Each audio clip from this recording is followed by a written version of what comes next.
si à un moment donné il a envie de se déguiser en princesse au carnaval avec une robe de sa sœur, ce sera absolument hors de question. Parce que je trouve ça ridicule. C'est un garçon, pas une fille en fait. Ma fille n'est jamais allée chez le coiffeur parce qu'elle a pas envie d'y aller et qu'il est hors de question qu'on coupe ses cheveux, qu'on touche à son corps sans son accord. Donc chez nous, ça va être plutôt genré, mais j'ai envie même de dire que j'y tiens. Un des grands défis de la parentalité, c'est de bien comprendre que nos enfants, on les prépare à une société qu'on ne connaît pas. La punition, ça ne fonctionne pas avec les enfants, ça ne fonctionne pas avec les adultes. Un enfant est incapable de fixer une règle pour lui-même, et en plus de ça, c'est mauvais pour lui.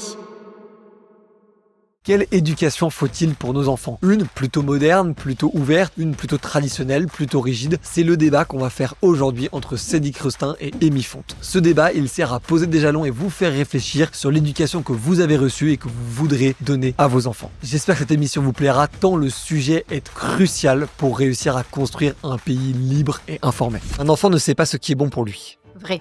Faux. L'autorité fait peur. Faux. Faux. L'éducation positive, c'est une forme de laxisme. Vrai. Faux. Donc, Amy Font, je travaille au développement réseau d'une association. Je montre des Disney à mes enfants. Faux. Vrai. Les réseaux sociaux culpabilisent les parents. Vrai. Vrai. Il faut être féministe. Dans la parentalité, j'entends. Hein. Vrai. Vrai, oui. Alors, je m'appelle Cédric Rustin. Mon premier rôle, c'est d'être papa de 2 enfants. Une grande qui a bientôt 7 ans et un plus petit qui a 13 mois, donc 1 an. Et je suis podcasteur. J'ai créé le podcast Papatriarcat, compte Instagram du même nom. Je suis auteur de 2 livres. Tu vas être papa, la BD Papa Sapiens. Je suis conférencier sur la suite de parentalité et coach. J'ai interdit les réseaux sociaux à mon enfant. Trop petit. Vrai, oui. Si un prof gronde mon enfant, je défends mon enfant et pas le prof. Faux. Ça dépend de la situation. Être parent devrait être rémunéré par l'État. Vrai. Vrai. Il faut se dire non à nos enfants régulièrement. Forcément. Mon enfant décide ce qu'il veut faire, d'abord et avant moi. Faux. Ça dépend du sujet. J'ai déjà donné une fessée à mon enfant. Faux. J'ai déjà reçu une fessée étant enfant. Vrai. Vrai. J'ai déjà donné une claque à mon enfant. Faux. J'ai déjà reçu une claque étant enfant. Vrai. Vrai. Tous les enfants doivent être éduqués pareil. Faux. On a demandé à ChatGPT qu'est-ce qui faisait une bonne éducation, parce qu'on trouvait que comme le sujet est très difficile à rendre vrai scientifiquement, objectivement, on trouvait que c'était intéressant, donc je vous lis juste une petite phrase.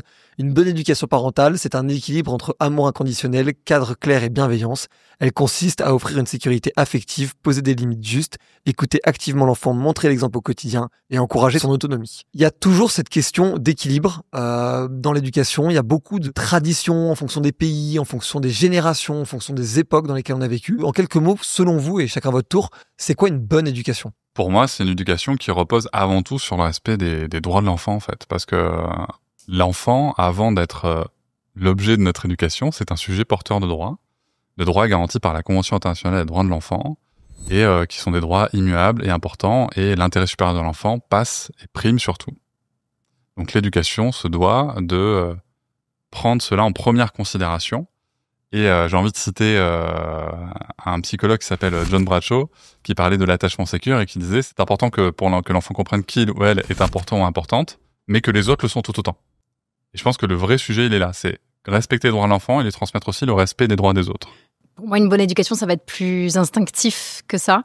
Ça va être quelque chose où j'estime que dans mon quotidien, j'ai agi moi pour le mieux avec mon enfant et que donc j'ai trouvé les bons codes et les bonnes clés à cet instant T, ce jour J, pour que la journée se soit bien passée, pour que mon enfant se couche épanoui ou qu'il ait passé une belle journée et que si c'est pas le cas, on comprenne le pourquoi du comment. Mais c'est une bonne éducation va être sur l'atmosphère aussi de la maison, quelque chose de plus instinctif, quitte à ce qu'il y ait du conflit à un moment donné.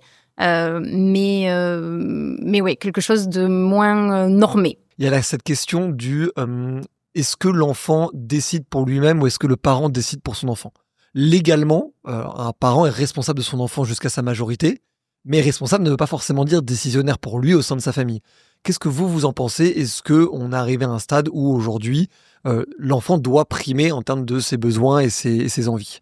Moi, je pense que l'autorité, elle est évidemment nécessaire. Après, la liberté de mon enfant, elle se situe dans les limites que je lui ai fixées. Donc, j'ai fixé des limites. À partir de là, il y a une certaine liberté dans ces limites-là. Par contre, à partir du moment où il y a forcément, comme tous les enfants, le test de la limite, à partir de ce moment-là, la limite n'est pas transgressable. Donc, il y a forcément un rapport d'autorité à l'enfant. qui ne veut pas dire autoritarisme. Quel type d'éducation, toi, tu as reçu? Plutôt stricte. Et quelle éducation tu donnes, toi, aujourd'hui? Différente, mais tout en étant quand même dans l'autorité. Et quel adulte tu aimerais que tes enfants deviennent si tu as bien fait ton travail? Heureux, épanoui. En fait, le truc, c'est que par rapport à la question qui est posée, je pense qu'en fait, en éducation, il y a un truc qu'il faut qu'on arrête de faire, c'est de vouloir fournir des réponses simples à des sujets complexes. Le premier point, encore une fois, moi je renvoie encore sur les droits de l'enfant. Est-ce que l'enfant a le droit de décider pour lui-même sur le sujet qui le concerne? Oui, c'est l'article 12 des droits de l'enfant, de la CIDE. C'est essentiel. Et la responsabilité parentale s'inscrit justement dans le cadre dans lequel cette liberté va s'exprimer. Par exemple, donc, pour l'article 12 explique que l'enfant a le droit de s'exprimer et de participer aux décisions qui le concernent, eu égard à son âge, à son degré de maturité. Donc là, ensuite, ça va dépendre des sujets, en fait. Pour moi, il n'y a pas de réponse absolue. Un enfant, ça va de 0 à 18 ans. Et bien entendu que l'enfant peut décider pour lui-même ou pour elle-même, selon son âge et son degré de maturité. Quelle éducation, toi, tu as reçue plus jeune? C'est toujours compliqué à définir, parce que j'ai connu beaucoup de violences. J'ai connu le martinet, la fessée, les gifles, les insultes, les punitions, les humiliations. Mais déjà, d'une part, pas que de la famille, de tous les adultes. À l'école, j'ai déjà été frappé par la boulangère, par exemple. Ça a jamais été un problème pour qui que ce soit que les adultes frappent les enfants là où j'évoluais. Mais ça, c'est l'aspect violence. Je pense qu'il est aussi important de rappeler que j'ai aussi eu des choses dans mon éducation que je vais garder, notamment la grande autonomie que j'avais, l'autonomie de déplacement, la grande confiance que mes parents avaient dans l'environnement, dans ma capacité à faire face à cet environnement. Et quelle éducation, du coup, tu veux donner et tu donnes aujourd'hui? Alors moi, l'éducation que je veux donner aujourd'hui, c'est une éducation qui, je l'espère en tout cas, permettra à mes enfants d'avoir cette même autonomie et cette même indépendance dans le jeu et dans le déplacement, mais surtout une éducation qui, en évitant de créer de la peur, de la crainte et un climat anxiogène dans la maison, leur permettra de grandir avec une estime d'eux-mêmes et une confiance en eux-mêmes assez solide. Quels adultes tes enfants deviendront si jamais tu as bien fait ton travail, selon toi? J'en ai aucune idée. Et personne ne peut le savoir. Et on voit même que des bébés, il y a des questions qu'on se pose même pas. Tu parlais d'instinct. Je sais pas si tu as allaité, c'est peut-être une question trop privée, tu me dis. Hein. Non, il n'y a pas de souci. Au début, oui. D'accord. Par exemple, si tu as allaité à la demande, tu vois bien que l'enfant, il sait très bien quand il a faim ou pas faim, en fait. Et là, on se pose même pas la question de savoir s'il va décider pour lui-même. Il le fait, on est là. Et c'est pas une décision qu'il prend, c'est un besoin physiologique. Exactement, mais tout comme le besoin de dormir, tout comme le besoin d'avoir des émotions qui sont écoutées, tout comme le besoin de manger, etc. Tu vois, ça fait plein de décisions en fait. Et mais on peut remettre ça ensuite dans des contextes, dans d'autres contextes, avec un âge qui avance un petit peu. Par exemple, la nourriture, tu vois. Souvent, moi, on me dit, est-ce que tes enfants ils mangent à heure fixe, etc. Oui, on mange à heure fixe à la maison. Parce que le modèle de société dans lequel on est, on va pas s'en extraire, même si les heures de repas sont quand même fixées par une société capitaliste, c'est aussi un moment en famille, tu vois. Je sais pas comment ça se passe chez toi, mais chez nous, par exemple, si les enfants ont faim, ils peuvent manger. Ça, c'est leur liberté. Par contre, le cadre, c'est qu'est-ce que tu peux manger? Ils vont pouvoir manger des fruits secs. Ça, c'est open bar. Par contre, évidemment, pas de chocolat, pas de bonbons, etc. Et si c'est ce qu'elle te demande? Si c'est ce qu'elle vous demande, pardon. C'est non. Ça, c'est pas possible. Ok, et si elle le veut? Il se passe quoi, du coup? Il se passe rien. Elle l'aura pas. Donc elle fait une crise où elle est pas contente, elle manifeste sa frustration, et donc il se passe quoi? En fait, si tu veux, alors je sais pas comment ça se passe chez les autres, mais en tout cas chez moi, ce qui se passe, c'est que j'ai jamais eu de crise pour ça. Par exemple, si elle me dit, je veux, non mais là ce que j'ai envie, c'est un carré de chocolat, par exemple. Déjà c'est un carré, tu vois. Nous on a jamais laissé nos enfants avec la tablette de chocolat, chose que moi j'ai connue par ailleurs en grandissant, soit dit en passant. C'est marrant parce que tu vois, d'un côté c'était très strict, et d'un autre côté il y avait ce non-sens absolu. Et à l'époque, on parlait moins aussi de oui, bien sûr, du bien manger. Je vous arrête 2 secondes. Si vous êtes encore là, c'est probablement que l'émission et le travail qu'on fait vous plaît. La meilleure manière de nous remercier, c'est de s'abonner et de lâcher un like. Et en plus, ça vous permettra de rater aucune de nos prochaines vidéos. Je vous remets dans le débat. Et du coup, si tu veux, donc déjà, la question s'est jamais posée. En fait, je vais plutôt lui dire, le carré de chocolat, si tu le veux, ça va être soit au goûter, parce que généralement, elle peut en prendre en goûter, soit à la fin du repas, parce que généralement, elle peut en prendre à la fin du repas. Ça se passe de façon assez similaire quand elle me demande une gourmandise. Je lui dis c'est pas le goûter. Mais en fait, quand c'est clair, le truc c'est que ce qui est essentiel mais dans ce avec cas, elle le n'a pas cadre... décidé pour elle-même. T'as décidé pour elle. Oui, parce que la question c'était est-ce qu'elle peut décider pour elle-même? Non, elle ne peut pas décider qu'elle va manger n'importe quoi, n'importe quand. Ça dépend du sujet. Et justement, et moi je trouve que c'est passionnant parce que ça permet, tu vois, une question que je pose souvent à ma grande du coup, et qui m'a vraiment permis de l'aider à avancer sur un sujet, tu vois, c'est de lui dire si t'as faim, tu peux manger un fruit sec. Si tu es en train de me parler de chocolat, c'est peut-être que c'est une envie. c'est pas pareil. Donc si tu as un besoin physiologique, mon devoir de parent, c'est t'aider à le remplir. Si tu as une envie, ma responsabilité de parent, c'est t'aider à comprendre que c'est une envie et que c'est pas à ce moment-là qu'il faut l'assouvir. Ok, admettons que le repas va être servi à 18h30 et qu'à 18h ou 17h30 à la fin, et donc elle peut manger un fruit ou des fruits secs Bien à sûr. n'importe quelle heure. Aucun problème. Ouais, alors que moi non. Pour le coup, les fruits ou fruits secs, je vais dire oui, mais à distance du repas. Si à 18h, elle me dit qu'à la fin, je lui dis que c'est pas le moment et qu'elle attend une demi-heure et qu'elle mangera au repas, quoi. Ok. Je décale, je préfère pas qu'elle mange avant le repas. Mais le côté gourmandise, pour le coup, elle va toujours demander et accepter que je lui dise c'est pas le bon moment ou oui, c'est le bon moment, tu peux y aller. Mais elle va toujours poser la question. Mais en Donc, vrai, ce qui veut dire qu'elle sait que je vais décider pour elle. En vrai, quand le cadre est clair, oui, mais là, c'est une responsabilité parentale. On n'est pas là pour laisser nos enfants bouffer des bonbons, enfin, en tout cas, manger des cochonneries. Je dis pas qu'on peut pas se faire plaisir. Certains membres de l'éducation positive vont jusque-là. Je dis pas que c'est ton cas. Hein. Je prends l'exemple d'un Fabien Blot, qui est un entrepreneur connu, mais qui parle d'éducation positive et qui va jusqu'à autoriser ses enfants à faire leurs besoins dans le jardin, par exemple. Je dis pas que c'est ton cas, mais je prends cet exemple-là. Alors, pour info, puisque tu parles des besoins dans le jardin, avec mes enfants en tout cas, nous avons, à partir de l'âge de 1 an, pratiqué ce qu'on appelle l'hygiène naturelle infantile. C'est-à-dire qu'on a retiré les couches. Okay. D'accord ? Alors, ça veut pas dire que on leur a dit, si t'as besoin de faire caca, va dans le jardin. C'est pas ça. C'est juste qu'à partir du moment où on retire les couches, forcément, le besoin d'élimination, il n'est pas encore maîtrisé et qu'il y a eu, en effet, des urines, des selles qui ont été faites dans le jardin et c'est pas grave. Par contre, ça a permis de détecter quand était le moment et toujours de présenter le pot et ensuite d'apprendre à aller aux toilettes. Et ils ont mis combien de temps par curiosité ? Il y en a une qui a mis 2 mois. C'est-à-dire qu'à 14 mois, elle n'avait plus besoin de couches. Hormis dans quand on se faisait 2 heures de route, tu vois, là, on préférait mettre une couche. Dans la voiture. Non, mais ça, encore, c'est important de souligner ça parce que ça pose toujours le sujet du contexte, en fait. On peut pas apporter une réponse. Mais parce que si on dit, tu vois, cet exemple de faire caca dans le jardin, on pourrait se dire, Fabien Blot et Cédric Rostin, ils sont dans la même mouvance. Alors que, pas du tout.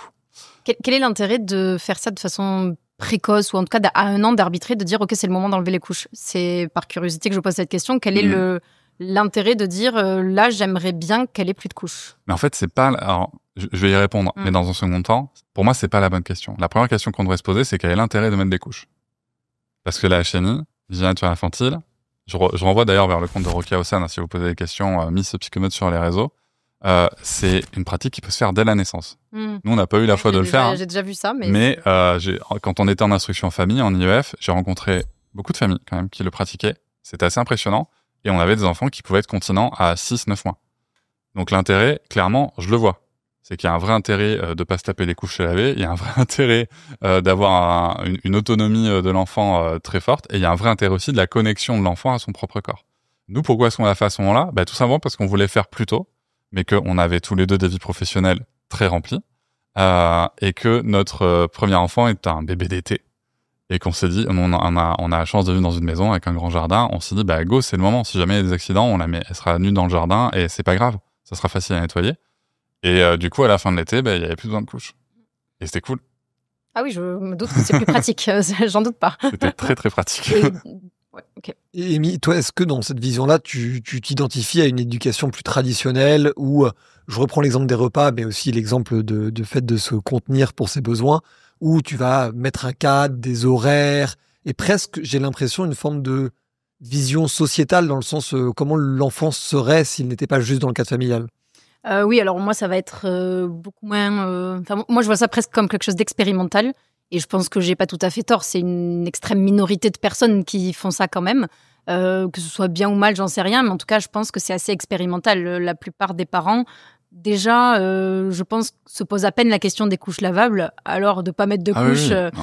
Alors moi, j'ai une sœur qui peut-être m'écoutera, qui, pour son 4e, a découvert les couches lavables. Et donc, elle s'y est collée et elle a fait vraiment 100% couches lavables. Donc, elle me les a transmises pour mon aîné. J'ai fait ça pendant 1 mois et puis j'ai arrêté.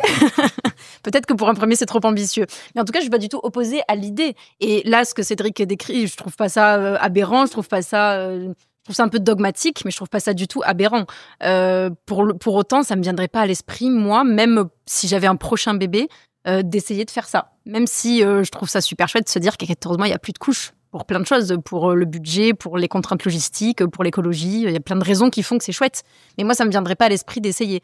Je vais avoir une vision plus allégée, je pense, parce que à mon avis, c'est plus difficile de mettre ça. Ouais. Ah non, c'était. Je pense que c'est plus difficile de le mettre en place que d'avoir des couches encore 6 mois de plus. Alors, mais en fait, ça dépend encore une fois du style de vie. Parce que par exemple, les couches lavables, on l'a fait aussi avec notre premier enfant, donc jusqu'à ses 12 mois. Il n'y avait pas de problème. Pour le second, on a voulu le faire.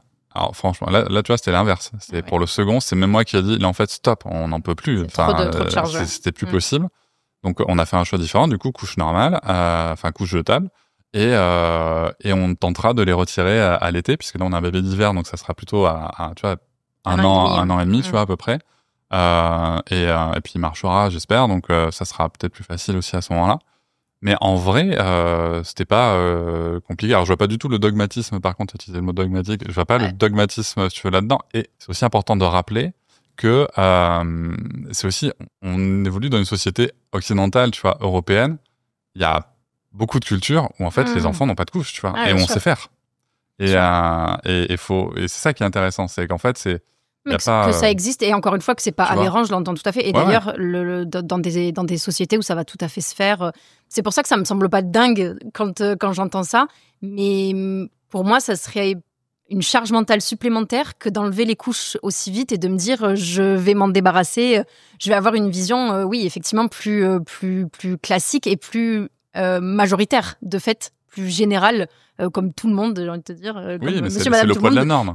Voilà, c'est ça, exactement. C'est aussi le poids de la norme. Exactement. Mais là, pour le coup, je me sens tout à fait dans la norme. Enfin, c'est sûr que quand tu te trimbales en achanit, enfin, moi, je vois les familles qui font de l'achanit dès la naissance, qui se trimballent avec un seau, avec bébé. Mais le truc qui est intéressant, c'est qu'en fait, c'est là où c'est beaucoup moins lourd, en fait. C'est que, c'est beaucoup moins lourd, en tout cas, qu'on peut l'imaginer. C'est qu'en fait, tu te rends compte qu'il y a vraiment des timings très précis, quoi. Par exemple, après une tétée. Et qui se règle. Ouais. Après une tétée, t'as une urine, voilà. Tu le sais, donc c'est rigolo, hein. T'as bébé qui est en train de téter, t'as un petit seau dessous, voilà, ça s'en va. C'est réglé. Et c'est vraiment impressionnant de voir à quel point tu apprends vite à voir aussi les petits signes de ton enfant. Et ça, tu le sais. Ton enfant, quand il va faire caca, même dans sa couche, tu le sais. Tu vois. Donc, et c'est pareil, sauf que tu vas présenter un pot. Mais ça sent un peu sentier battu. Après, on s'est peut-être un peu éloigné de la question de départ. Mais c'était super intéressant. Pour revenir sur l'exemple des bonbons, Fabien Blo, c'est quelqu'un qui évolue sur les réseaux, qui a un gros business à côté, c'est son fonds de commerce. Moi, quand je parle d'éducation positive, je parle soit des études qui ont été faites par les chercheurs et chercheuses en suivi d'éducation, soit par les figures qui peuvent la transposer. Personne, mais au grand jamais, personne n'a dit gavez vos enfants de bonbons. Enfin, ça n'existe pas. L'éducation positive, c'est un courant éducatif qui en fait vient d'un style parental. D'ailleurs, il serait plus juste, comme le dit Isabelle Fiesa, de parler des éducations positives, parce qu'en fait, il n'y en a pas une spécifiquement avec des cases à cocher. Donc, qui vient de la recherche des styles parentaux. Elle vient de style démocratique. Et en fait, dans la recherche, il y a 4 en fait grands courants. Le style démocratique qui permet d'avoir un haut niveau d'encadrement et un haut de respect des besoins de l'enfant. Le style autoritaire qui va avoir un haut niveau d'encadrement et peu de respect des besoins de l'enfant. Le style permissif avec un gros respect des besoins et pas d'encadrement. Et le style négligent avec pas de respect des besoins et pas d'encadrement. Et ce qui est intéressant à savoir, c'est que vraiment l'éducation positive, ou les éducations positives plutôt, s'inscrivent toujours dans un cadre, et que c'est un champ, en fait, il y en a plusieurs. Et ce que je tiens à signifier aussi, c'est que le champ de la recherche, pourquoi est-ce qu'on appelle ça positive au niveau du Conseil de l'Europe? C'est parce que c'est le style parental qui a les résultats les plus positifs en termes de développement de l'enfant, et qu'il est aussi déterminé par la recherche que on n'a pas besoin d'être dans ce style parental tout le temps. Des fois, on peut faire des excursions dans d'autres styles parentaux parce qu'on est fatigué, parce qu'on est saoulé, parce que c'est la vie et que ça va rien changer au développement de l'enfant. J'aimerais qu'on fasse évoluer cette question de la parentalité et de l'éducation, surtout ce qui va toucher à l'éducation genrée ou même à la place des genres au sein des deux parents. Je trouve que c'est un sujet passionnant parce que nos modèles ont été bouleversés en 40 ans sur ces sujets-là. Et aujourd'hui, vous, comment vous gérez justement le genre de vos enfants? Est-ce qu'une éducation est différente si c'est une fille ou un garçon? Et est-ce que les parents ont un rôle différent si c'est une mère ou un père? Amy, je sais pas si tu veux... Je crois que là, on va pas du tout être d'accord. Oui, mais surtout que c'est une très très grosse question. T'as 2 grosses questions quand même dans ta question. C'est 2 très grosses questions. On a le temps, les amis. Comment on l'attribue à nos enfants et comment nous, on le vit dans le couple. Exactement. Exactement. Mais commençons peut-être par comment vous le vivez dans le couple et après on ira sur les enfants. Ok, d'abord sur le couple. Alors, tout à fait genré chez nous. Mais je sais pas c'est quoi genré. Le rôle traditionnel homme-femme. Je sais pas, c'est quoi? Eh bien, on va s'attribuer des rôles très complémentaires. Moi, je vais pas avoir envie que mon mari fasse des choses qui sont de façon normative attribuées, qui me sont attribuées et qui, de façon normative, lui sont attribuées à lui. Moi, j'ai pas du tout envie d'inverser. J'ai pas du tout envie de me substituer à ça. Il va m'aider, on va être très complémentaires. Pour le coup, j'ai la chance d'avoir un mari qui participe de lui-même de façon très volontaire. J'ai rien à lui demander, donc c'est plutôt confortable. Donc ça, je vais pas me plaindre. C'est pour ça qu'à la première question, quand il disait est-ce qu'il faut être féministe dans la parentalité, j'ai répondu oui, parce que justement, ces questions d'une société générale ont fait évoluer sans que nous, aujourd'hui, enfin ma génération de femmes, on ait besoin de se battre pour ça. Je pense que c'est assez instinctif quand même aujourd'hui qu'un mec aide à la maison. Je pense que ça se fait quand même de façon assez générale. Enfin, même autour de moi, je vois dans les couples, c'est pas du tout à équivalent, mais je vois pas de mecs qui font rien, qui ont 30 ans. Enfin, moi, je le constate pas en tout cas. Et donc voilà, donc chez nous, ça va être plutôt genré, mais j'ai envie même de dire que j'y tiens.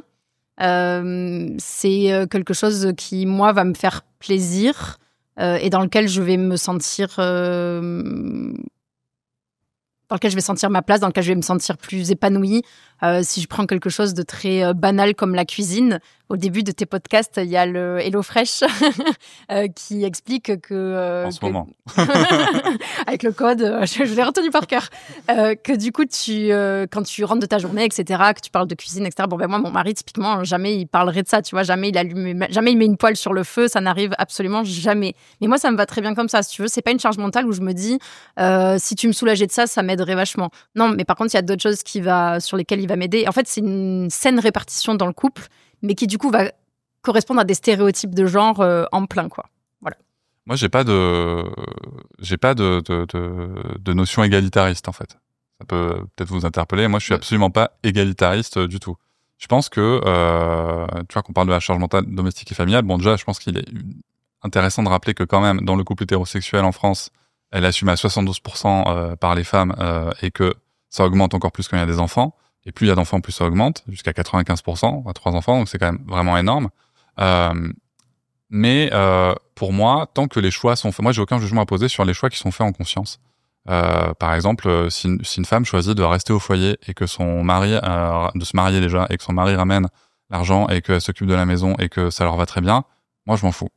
Et je pense que pour moi déjà, tu parlais de féminisme. Pour moi, le féminisme, de ce que j'en ai compris, c'est respecter le choix, a fortiori le choix des femmes. Donc ça déjà, ça me paraît important de rappeler que tant que c'est un choix en conscience, pour moi, il n'y a pas de débat. Et ça se respecte. En revanche, on peut pas nier le poids de la société. Tu parlais de stéréotypes de genre, tu disais on veut respecter le rôle, mais concrètement, c'est quoi? Donc tu as donné l'exemple de la cuisine. Bon, bah, très bien, mais du coup, c'est le jour où t'es pas là. Enfin, qu'est-ce qui se passe? J'ai préparé ce qu'il faut. T'as préparé ce qu'il faut. Bah, tu le vis bien? Complètement. Bah, c'est cool. Enfin, moi, j'ai rien à redire à ça. Le truc, c'est qu'il y a plein de femmes qui ne le vivent pas bien. Non, mais et c'est là où, effectivement, c'est ce que je disais, c'est que c'est un juste équilibre qui nous convient. Après, tu dis que tu t'en fiches et que à partir du moment où ça va à quelqu'un, mais c'est quand même ton combat militant, il est quand même sur la déconstruction des stéréotypes de genre.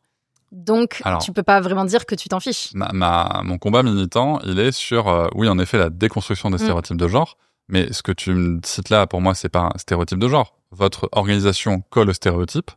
Si c'est un choix que vous avez fait en conscience de ça, ce qui nous convient. Mais ça vous regarde. Tu vois, enfin, il y a pas longtemps, j'ai commenté, j'ai fait une vidéo en reprenant le propos d'un couple où une personne se traduit dans le podcast Legend. J'ai échangé avec eux et ça s'est très bien passé. Pourquoi? Parce qu'en fait, c'est cool s'ils sont contents comme ça. Par contre, je me suis permis de corriger les faits qui disaient que c'était la nature qui voulait que l'homme aille dehors, machin. Ça, c'est absolument pas vrai. Il y a rien de naturel là-dedans. C'est clairement une construction sociale. Et on pourrait y revenir si tu veux.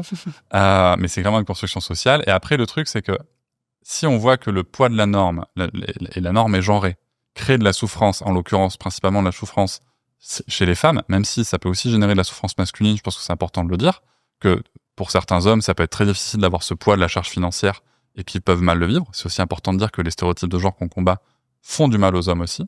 Le sujet, c'est... Tu vois, c'est intéressant parce que tu me dis, des fois, il m'aide. Tu vois, c'est le mot que j'ai noté. Il m'aide. Bah, pour moi, il fait juste sa part, en fait. Il vit dans cette maison. S'il veut qu'il y ait des courses, s'il veut qu'il y ait ça, voilà, c'est normal qu'il fasse sa part. Quand je dis il m'aide, c'est sur ce que moi je m'auto-attribue comme tâche. Parce que ce qu'il fait lui, si je vais intervenir, je considère que je l'aide. Ok.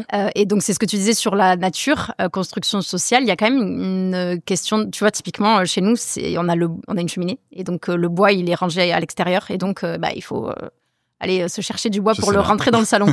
Bon, c'est toujours lui qui le fait. Ouais. Parce que, alors, évidemment que j'en serais capable, mais c'est lourd, c'est chiant, il fait froid, il pleut. Il va être, lui, ça va lui être complètement indifférent d'aller le faire, alors que moi, ça va me contrarier.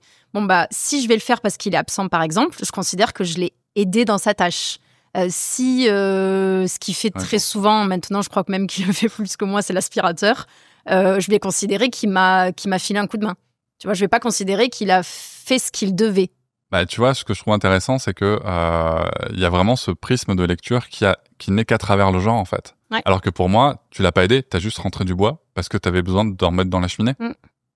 Tu vois, si lui passe l'aspirateur, c'est parce que il se rend compte que y a trop de poussière, que pour les enfants c'est embêtant, pour l'hygiène c'est compliqué, et donc il y a juste besoin de passer l'aspirateur. Tu vois. Oui, lui, quand il le passe, il se dit pas je vais lui filer un coup de main. Il se dit il y a des poils du chien, je vais passer l'aspi. Je parle bien de ton prisme à toi, tu vois. Il y a vraiment ce prisme de genre qui est présent là dans chaque situation. Complètement. Alors que moi, tu vois, ça, du coup, quand tu réfléchis pas par ce biais-là, t'as juste un côté très pragmatique. Il y a besoin de bois, on va rentrer. En ce moment, donc on a un bébé qui a 13 mois là. Pour les gens qui aiment pas qu'on parle en mois, 12 mois, donc 1 an. Et si tu veux, il est allaité, donc il est allaité à la demande. Et à l'heure où généralement on va rentrer du bois, donc en fin de journée parce qu'on a tout cramé, c'est plus moi qui le fais.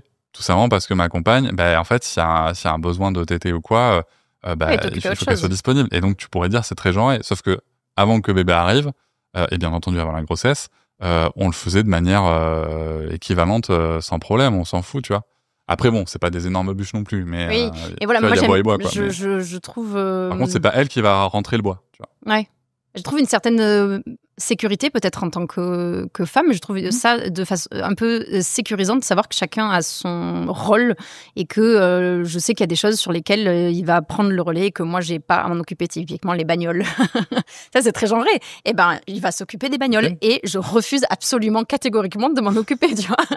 C'est tout. Alors, c'est hyper genré, mais moi, ça me soulage de me dire que mon mec, il va s'occuper de la bagnole, que j'ai pas à gérer ça, tu vois. Ouais, sauf que, imagine, tu vois, moi, j'ai toujours cette question de me dire, en fait, pour moi, il y a un point qui me paraît essentiel. C'est que, à partir du moment où c'est votre équilibre, où vous êtes heureux comme ça, et où c'est un choix qui est fait en conscience, il n'y a pas de choses à discuter. Ce que tu dis, c'est pour les couples où il y en a un des deux qui est lésé. Il y a un vrai sujet pour moi qui est important, c'est que, à quel moment on se dit que, on peut ne pas avoir les compétences nécessaires à la bonne marche du foyer. Je m'explique. Si imaginons ton mec, il a jamais passé la machine à laver, par exemple, tu vois, la machine. Voilà. On est d'accord, tu vois. Moi, ça m'a pris, je te parle de ça parce que ça m'a pris beaucoup de temps. Ce qui avait très rigolo d'ailleurs, c'était que j'étais capable de la réparer. Ah oui. Mais je l'utilisais pas. Alors, je disais que je savais pas l'utiliser. Pour le coup, moi, c'est une interdiction formelle. Okay. Je ne veux pas qu'il touche au linge. Mais c'est votre règle chez vous, tu vois, j'ai pas de débat là-dessus. Mais en attendant, il n'a pas la compétence. Si demain il t'arrive un truc, je te le souhaite pas, hein. Oui. Mais si demain il t'arrive un truc, mais même juste, tu vois, t'as un petit séjour à l'hôpital, un truc machin. Il a pas la compétence. Non. Et moi, tu vois, je réfléchis vraiment comme ça. C'est juste, pour moi, déconstruire les stéréotypes de genre, c'est aussi se dire que j'ai la compétence pour assurer les besoins du foyer et donc des enfants, parce que c'est quand même l'enfant au milieu du sujet, pour répondre à tous les besoins de la famille. Oui, alors que moi, mon réflexe, ce serait pas de lui demander de savoir pour pouvoir y survivre et parvenir seul. Ce serait de dire, tu vas appeler une telle et elles vont venir te filer un coup de main. Oui. Forcément. Oui, bien sûr. Ouais.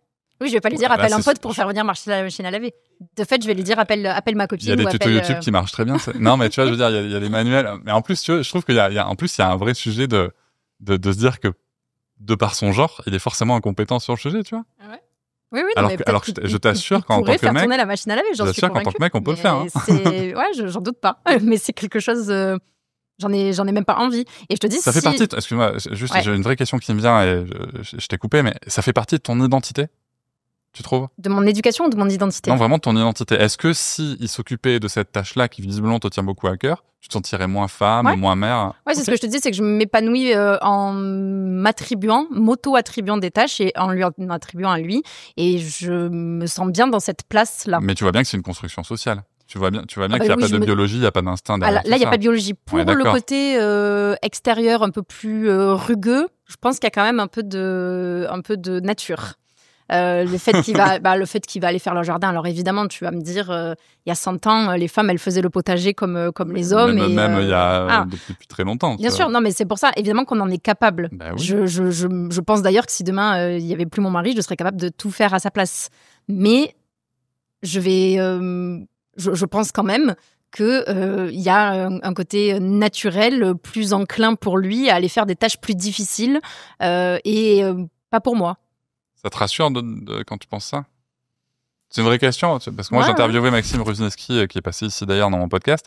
Il a cette phrase que j'aime beaucoup qui dit « Les stéréotypes de genre, c'est un peu comme des doudous, tu vois. » Ça nous rassure quand on est collé, ça nous rassure par rapport à la norme, ça nous rassure par rapport à ce qu'on a connu. Je trouve que c'est une très bonne image. Et Est-ce que ça me rassure? Je sais pas, mais en tout cas, c'est là où j'y trouve ma place. Ouais, ok. Mais tu vois, enfin, très concrètement, comme tu le dis, tu peux le faire de la même manière. Tu l'as toi-même dit, il y a ne serait-ce que 100 ans, sachant que si on remonte encore plus loin, on voit bien que les femmes ont toujours réalisé ces tâches-là aussi. C'est pas de la nature, tu vois. Enfin, il y a rien de biologique, physiologique là-dedans. C'est juste une construction sociale. Je vais quand même mettre un bémol là-dessus en pensant que... la nature, elle n'a pas changé en 100 ans. Non, mais il y a 100 ans, les hommes faisaient déjà des tâches plus difficiles. Dans les mines, il n'y avait que des hommes, il n'y avait pas des femmes. Il y avait des femmes aussi. Ouais. Il y avait des femmes aussi dans les mines. En tout cas, je pense qu'on peut dire qu'il y avait peut-être 95% d'hommes. Oui, mais encore une fois, je ne pense pas qu'on soit pas capable de le faire. Jamais j'ai pensé ça. Et d'ailleurs, c'est absolument pas le message que je veux faire passer. C'est pas de dire que je suis pas capable. C'est de dire que effectivement, il est normal qu'il y ait des tâches physiques plus difficiles qui soient attribuées aux hommes et qu'il y ait des tâches valorisantes dans le foyer que je suis contente de faire moi-même. Voilà. Okay. J'aimerais justement qu'on bascule maintenant de ce raisonnement-là pour celui que vous voudriez avoir pour vos enfants. Et donc du coup, de se dire, c'est logique ou c'est stéréotype, qu'ils soient déconstruits, reconstruits ou construits tout court. Comment vous voulez les répercuter pour vos enfants? Est-ce que vous souhaitez que vos enfants aient la même philosophie que vous par rapport à ça? Est-ce que vous allez les éduquer de manière très genrée ou au contraire de manière pas du tout genrée? Comment vous voyez ça? Et si jamais c'est progressif en fonction de l'âge, peut-être détailler aussi votre raisonnement que vous avez par rapport à ça. Vis-à-vis des enfants, déjà, bien sûr, ce qu'on va incarner en tant qu'adulte, en tant que parent, c'est essentiel. Moi, je pense qu'avant de raisonner en termes de père et de mère, quand on parle de l'enfant, vraiment, je pense que ce dont il faut réfléchir, c'est en termes de ce qu'on, en anglais, donc caregiver ou donneur de soins, vis-à-vis de la théorie de l'attachement, c'est qu'en fait, chaque parent, le cas échéant quand il y en a deux, parce que des fois, malheureusement, il y a pas forcément les deux, chaque parent doit être une figure d'attachement. D'accord? Donc déjà, ça permet de sortir un peu de ce carcan stéréotypé et de là, de se dire que dès la naissance, en fait, on va avoir des comportements et des attitudes de soin à l'enfant, avant tout, pour créer un lien d'attachement le plus sécure possible et pour que l'enfant se grandisse au mieux entouré d'amour. Et ça, bien entendu, heureusement que ça a été démontré qu'on n'a pas besoin d'être un homme ou une femme pour donner de l'amour à nos enfants et prendre soin de nos enfants. Et quant à l'éducation genrée, ou plutôt non genrée, nous on est parti. Je pense que déjà il y a un grand quiproquo là-dessus. Il y a des gens qui vont vouloir faire une éducation genrée, c'est-à-dire toi tu es un garçon donc tu joues avec des voitures, toi tu es une fille donc tu joues avec des poupées. Grosse filtré à dessein. Ça reste néanmoins une réalité pour beaucoup de monde. Oui, ça reste. Déjà, il suffit de mettre les pieds dans un magasin de jouets pour comprendre à quel point la réalité elle est là. Donc ça, c'est important de le signaler aussi. Mais je pense que l'éducation non genrée, ce qu'il faut bien comprendre, c'est qu'on n'est pas là pour dire aux enfants ce qu'ils doivent être. Mon ami André Stern a cette phrase que j'aime beaucoup, c'est le rôle des parents, c'est que les enfants grandissent avec cette phrase, c'est « je t'aime parce que tu es comme tu es ». Voilà, une phrase essentielle qu'on doit dire, incarner surtout. Et du coup, ce qu'on doit ouvrir, en fait, c'est juste le champ des possibles. C'est-à-dire que c'est pas parce que t'es une fille que tu dois pas jouer avec des voitures. C'est pas parce que t'es un garçon que tu dois pas jouer avec des poupées, etc. Mais que c'est pas parce que t'es un garçon que t'as pas le droit de jouer avec des voitures. Ou c'est pas parce que t'es une fille que t'as pas le droit de jouer avec des poupées et des licornes. En tout cas, moi, ma grande, on lui a proposé ce champ des possibles. Bah écoute, elle aime les licornes et le rose. Elle s'habille avec des jupes, c'est cool, tu vois, il y a pas de problème. Après, moi aussi, je mets des jupes, tu vas me dire, mais bon, c'est cool, il y a pas de problème, tu vois. Mais je m'en fous. C'est pas ça le sujet. Le truc, c'est qu'elle sait que si elle veut aimer les voitures, elle peut aussi. Et c'est très rigolo parce que on était allé au Puy du Fou, une fois, et elle est revenue avec une épée à un bouclier. Et du coup, c'était très drôle parce que elle était devenue la princesse, donc Rose avec cette espèce de robe tutu. Elle avait collé un cœur rose sur l'épée et en disant je vais aller terrasser le dragon et sauver un prince. Et je trouve ça génial, tu vois. Je trouve ça génial. Elle fait un mélange de tout ça et c'est très bien, tu vois. Alors pour le coup, on va être assez d'accord. Moi, j'ai eu une éducation très garçon manqué, fille d'agriculteur. J'ai grandi beaucoup à l'extérieur, la ferme, tout ça, machin. Donc, j'ai vraiment eu une éducation un peu de garçon manqué. Et donc, ce qui veut dire que le côté fillette, machin, j'y suis pas du tout attachée. Donc, jouer avec ce qu'ils ont envie complètement. Alors après, mon fils, il a 15 mois, donc il a encore... il joue avec ce qu'il trouve, quoi. Il n'a pas encore de choix. Voilà. Mais la dernière fois, sa sœur, elle a une espèce de collier cœur, perle. Et donc, il le mettait et ça le faisait marrer, il se trouvait joli. Et puis, évidemment que je n'y ai pas dit, enlève-moi ça. Il était en train de jouer, c'est un jeu pour lui. Ils sont encore petits, les miens, donc tout n'est encore que jeu. C'est pas encore une influence de genre. La dernière fois, on est allé dans un petit magasin. Bref, j'ai acheté une voiture pour les deux, une voiture pour chacun. Et ils ont joué à la voiture et ils étaient ravis. Je vais pas dire à ma fille, non, toi, je t'achète pas une voiture. Jamais je vais faire ça. Donc là-dessus, je suis plutôt d'accord. Je suis d'accord aussi. Enfin, moi, je fais pas de différence garçon-fille sur mon traitement affectif. Je suis pas du tout une maman.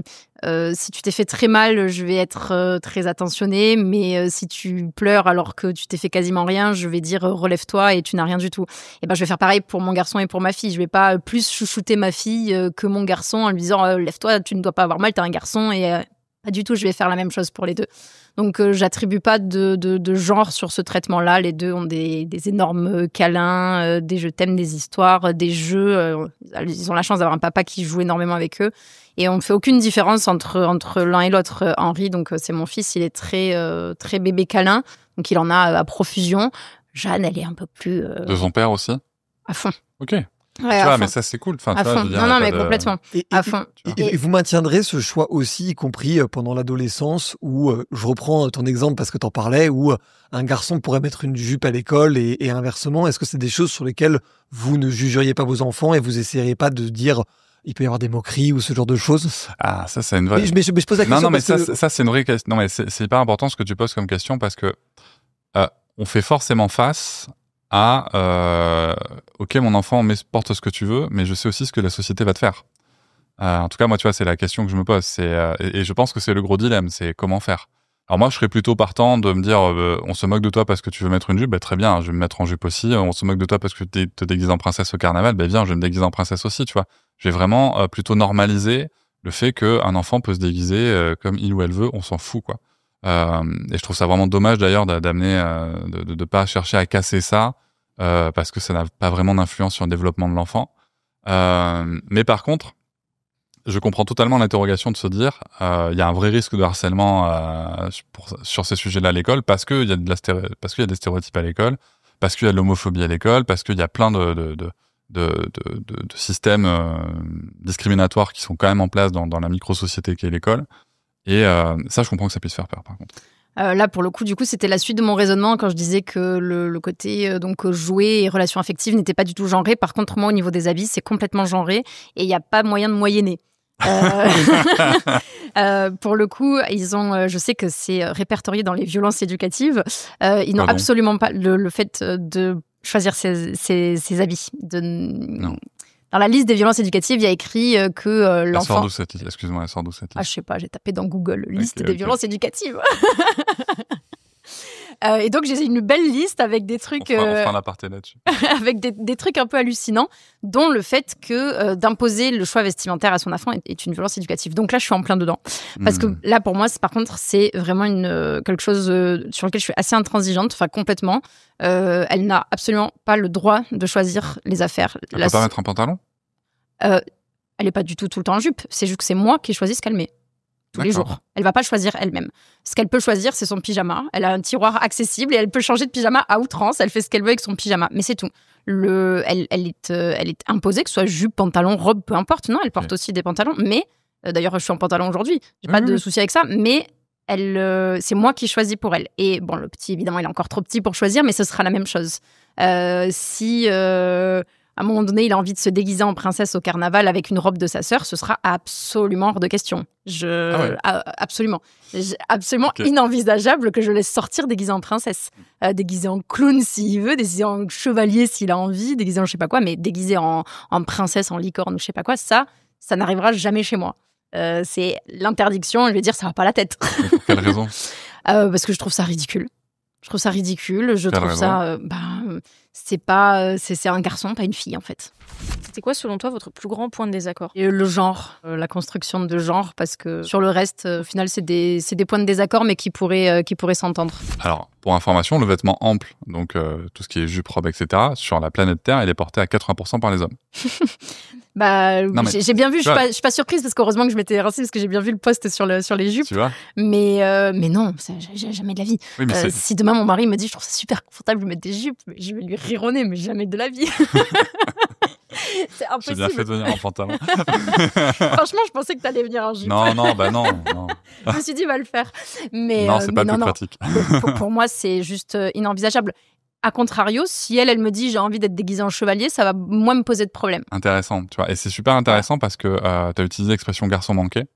Et je trouve ça intéressant parce que tu verras que l'expression fille manquée n'existe pas. Ouais. Parce que dans les stéréotypes de genre, on va valoriser la position du masculin en fait. Donc de la même manière que ta fille, elle peut se déguiser en chevalier ou plutôt en chevaleresse, en l'occurrence. Non, t'aimes pas. Mais ça existe. Plutôt en chevaleresse. Tu vois, mais même le fait que tu veuilles utiliser chevalier, tu vois, c'est que se rapprocher du masculin, tu l'acceptes, mais que un garçon se rapproche du féminin, c'est pas possible. Et en fait, ça, c'est une vraie forme de sexisme intériorisé, tu vois. Il y a un vrai dénigrement de la femme, quand même, derrière ça. Je sais pas si c'est un dénigrement de la femme, c'est plutôt d'une masculinité affirmée. Après, si elle veut se mettre en chevalier, ça va plus être, par exemple, donc ma fille s'appelle Jeanne. Chez nous, on a un culte à Jeanne d'Arc. Et donc, elle connaît son histoire. Bon, j'ai pas encore raconté la fin. Je dois reconnaître que c'est encore occulté. Mais du coup, elle connaît. Et donc, elle joue vachement à ça. Et donc, du coup, elle joue un peu au chevalier parce qu'elle pense à Jeanne d'Arc. Donc, qui, du coup, était en armure, etc. Enfin bon, donc, tout habillé en mec, en fait. Hein. Et donc, du coup, ça me fait marrer de l'avoir joué à ça. Et ça me dérange pas du tout. Je cherche la même chose en équivalent princesse, mais enfin si demain Henri à 2 ans et demi se met à jouer à la princesse, je vais changer de jeu quoi. Mais c'est rigolo parce qu'elle était pas spécialement bien un mec Jeanne d'Arc. En fait à cette époque-là, tout le monde portait une tunique principalement. Enfin, en tout cas, bien sûr qu'on va avoir des nobles qui vont avoir Godefroy de Montmirail et tout. C'est ça. Oui, non, mais ces mecs-là en fait sous les côtes de maille, c'était une tunique. Il n'y avait pas de pantalon, c'était une tunique en fait, c'était une tunique simple. Et donc c'est un vêtement ample et tu vois il y a pas de problème de masculinité je pense en tout cas quand on entend un discours sur les chevaliers et tout ça on questionne pas leur masculinité parce qu'ils portaient des vêtements amples sous leur armure. Ouais, mais de fait tu reconnais toi-même que si un mec aujourd'hui porte un vêtement ample, de fait ça dépend de la culture. Bah oui, donc ici chez nous à l'instant T, évidemment que c'est pas la norme. Et ça dépend qui aussi. Tu vois aussi. Parce que un vêtement ample porté par un juge, ça pose pas de problème. Un vêtement ample. Il est habillé dessous, quoi. À cette époque-là. Non, mais là, maintenant, aujourd'hui. Mais la robe du juge, il a un pantalon dessous. À cette époque-là, aujourd'hui. Mais avant, non. Quand le pantalon est arrivé. Mais c'est un vêtement de travail, c'est un vêtement professionnel. Jamais quand je vois même un roi avec des culottes. Donc un prêtre a un problème de masculinité alors. Bah non, justement, ce que je te dis, c'est un habit professionnel. Donc là, je vais pas me dire qu'il y a quelque chose, tu vois.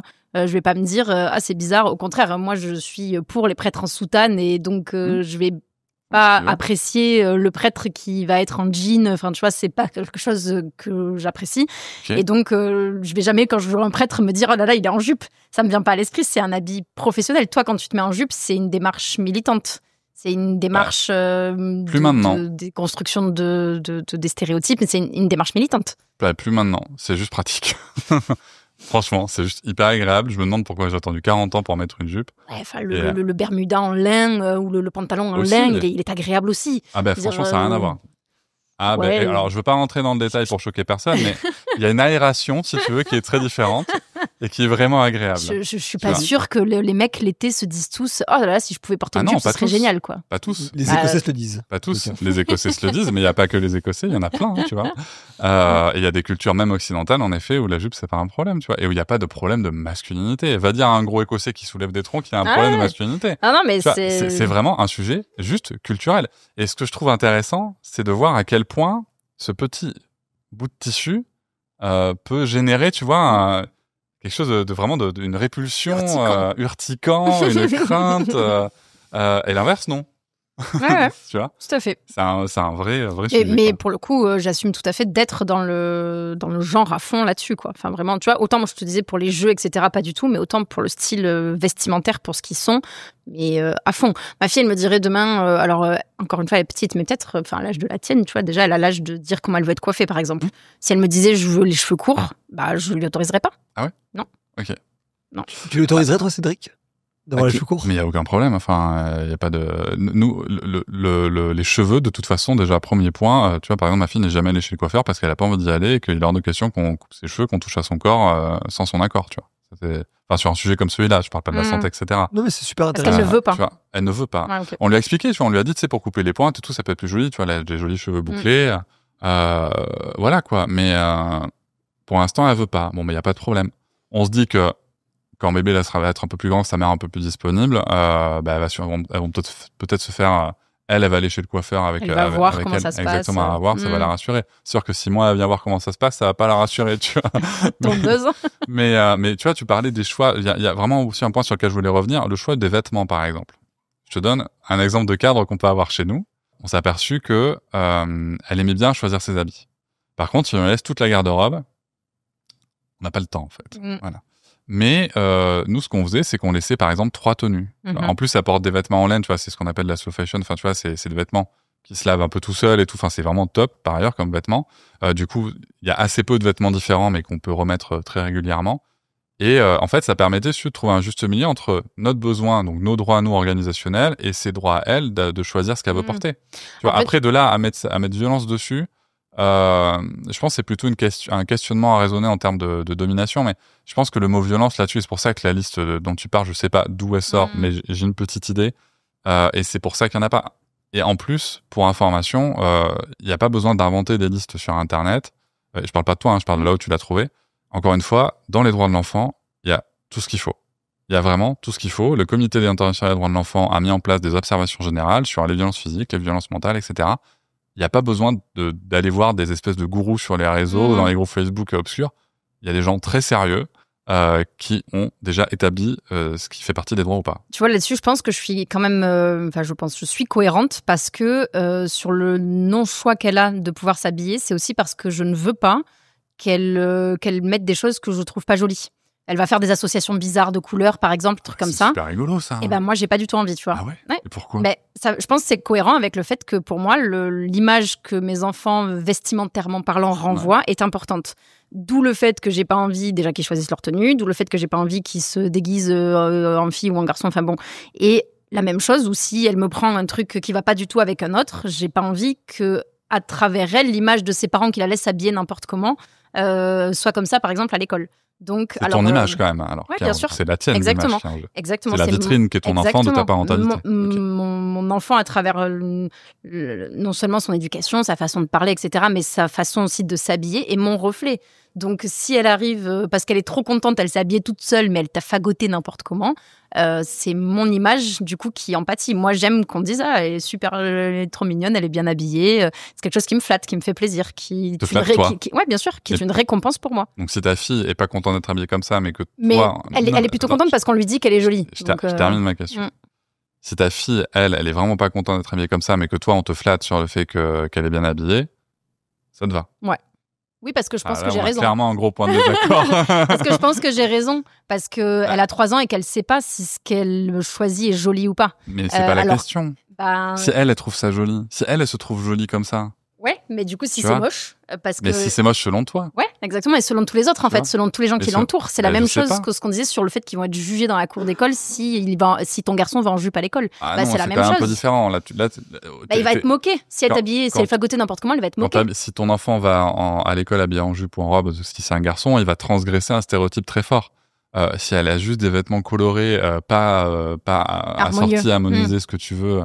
Enfin moi, à l'école où ma fille, il y en a plein des enfants comme ça, tu vois. Et je t'assure, je t'invite à le faire. Et même quand elle va pas à l'école, c'est-à-dire même dans le cadre privé, elle peut pas s'habiller comme elle veut. Si, il va y avoir un peu le mercredi où elle peut, où je laisse un peu le choix. Mais chez nous, le dimanche, c'est sacralisé. Donc, vraiment, le dimanche, on s'en dimanche. Il y a la Donc, tenue du dimanche. Elle a vraiment pas le choix du tout du dimanche. Ok. Et à l'école, alors, nous, c'est une école où il y a des blouses par-dessus les tenues. Ouais. Donc, du coup, presque, elle pourrait s'habiller n'importe comment, que ça se verrait pas, puisqu'elle a une blouse Tu par-dessus. la laisses pas faire alors?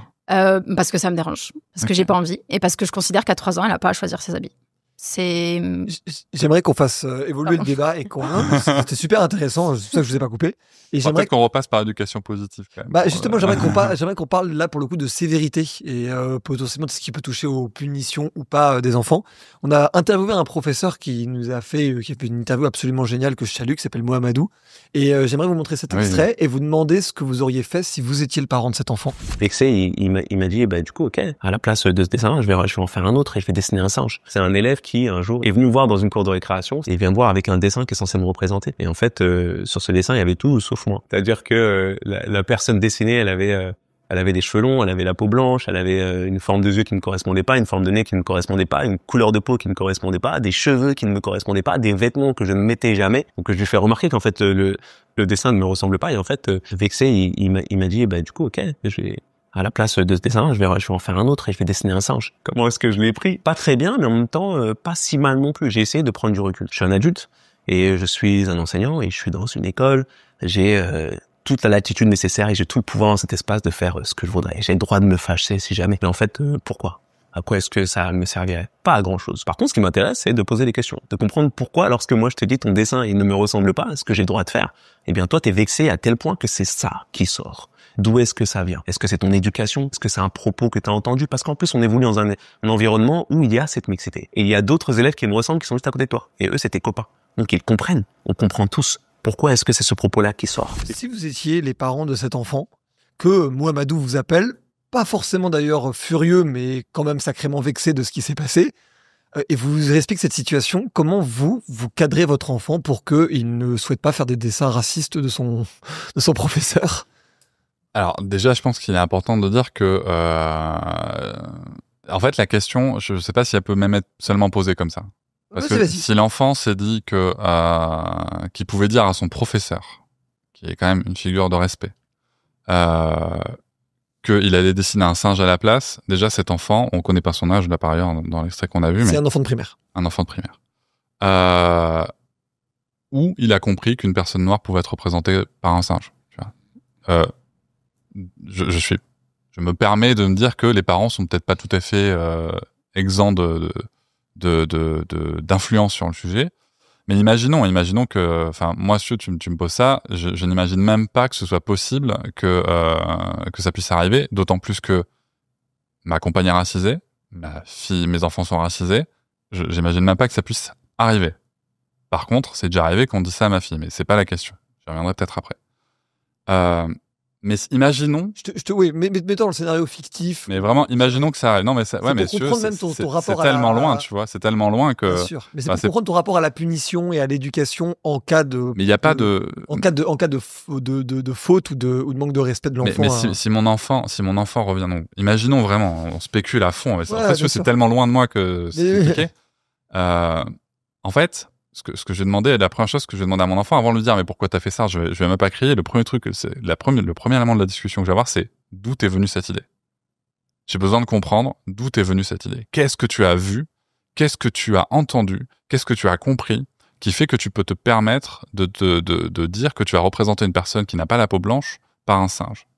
Moi, c'est vraiment cette question-là. Surtout qu'il dit qu'il a tous ses camarades oui. à côté. C'est très bizarre quand même comme réaction. Hein. Donc, je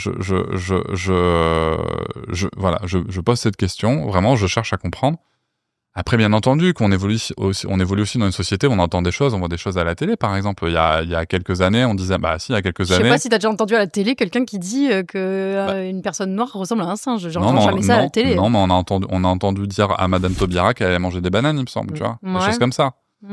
Bah oui. Ouais. et ça a été diffusé très largement, tu vois. Donc, un enfant qui entend ça, qui a 6 ans, il va se dire, papa, pourquoi on lui dit de manger des bananes? Et toi-même, très innocemment, tu réponds, parce qu'elle est noire, parce que tu vas pas expliquer le racisme. Il va se dire, parce que les personnes noires doivent forcément manger des bananes. Ça peut être aussi simple que ça, tu vois. Donc, il y a ça. Et après, selon l'explication, on va comprendre. Mais un enfant qui a ce genre d'opposition, c'est un enfant qui a besoin d'être transmis, d'être enseigné. Il a pas besoin d'être puni. On va lui apprendre quoi par la punition? Rien. Tu vois? Oui, je suis assez d'accord. Moi, par contre, j'exigerais qu'il aille s'excuser. J'exigerais un pardon après avoir discuté, mais ce serait pas une punition non plus, je pense, parce que là, il y a quand même un vrai problème d'éducation de base, de compréhension. Enfin, du coup, je pense pas du tout que je punirais, mais j'exigerais par contre qu'elle s'excuse une fois qu'elle a compris quel était le problème, quoi. C'est la conséquence. La conséquence logique. En fait, au-delà, souvent, on peut parler aussi de conséquences. Il y a des conséquences logiques et naturelles. Sur un exemple, si je renverse mon verre d'eau, conséquence logique, je vais te demander de quoi nettoyer, je vais nettoyer, en fait, tout simplement. C'est une conséquence logique et qui s'applique et même naturelle. La conséquence logique, en effet, quand on a eu ce genre de propos et qu'on a blessé quelqu'un, la moindre des choses, c'est d'aller s'excuser. Et souvent, donc, on doit réparer sa faute. Et dans ce genre de cas, moi, ce que je lui demanderais, ce que j'inviterais en tout cas l'enfant à faire, c'est de lui dire, en fait, c'est pas moi qui vais te dire comment tu vas réparer, c'est on va demander à ton professeur qu'est-ce qu'il a ressenti et comment est-ce que tu pourrais réparer cet élément-là. Et je pense que la personne qu'il faut interroger, c'est la personne qui a été offensée dans ce genre de cas pour les réparations. J'aimerais qu'on globalise le sujet, parce que c'était aussi un exemple, un épiphénomène, et puis je voulais saluer évidemment Mohamedou qui fait un excellent travail. C'est comment vous percevez le rapport à la punition, et donc, on va dire, à la réaction au dépassement de limite de l'enfant. Et j'aimerais qu'on commence par toi, Amy. Comment tu gères ça? Parce que j'ai pris un exemple qui est extrême, et il faut le dire. Et en plus, ça Vraiment, oui. Mais qu'est-ce qui se passe? Et je le dis en me mettant moi-même, j'ai été un enfant qui a pu être très insolent et très très insupportable. J'ai eu des parents relativement cool et compréhensifs, mais des parents qui étaient des parents de mes amis auraient été autrement plus sévères avec moi sur ce que je pouvais faire de provoque. Mais du coup, Amy, comment tu réagis quand et si jamais c'est pas encore arrivé, si ça arrivait pendant l'adolescence? Si, c'est déjà arrivé. Les enfants, ils sont tous les mêmes pour tester les limites. Je pense qu'il n'y en a pas un seul qui n'essaye jamais de tester une limite. J'ai pas la même définition. Ah, bon, alors après tu y viendras. Donc pour moi, un enfant va systématiquement toujours essayer de tester les limites. On va lui fixer un cadre, on va lui dire, on va lui expliquer. Je pense que les choses ont beaucoup évolué quand même là-dessus, c'est-à-dire qu'il y a peut-être...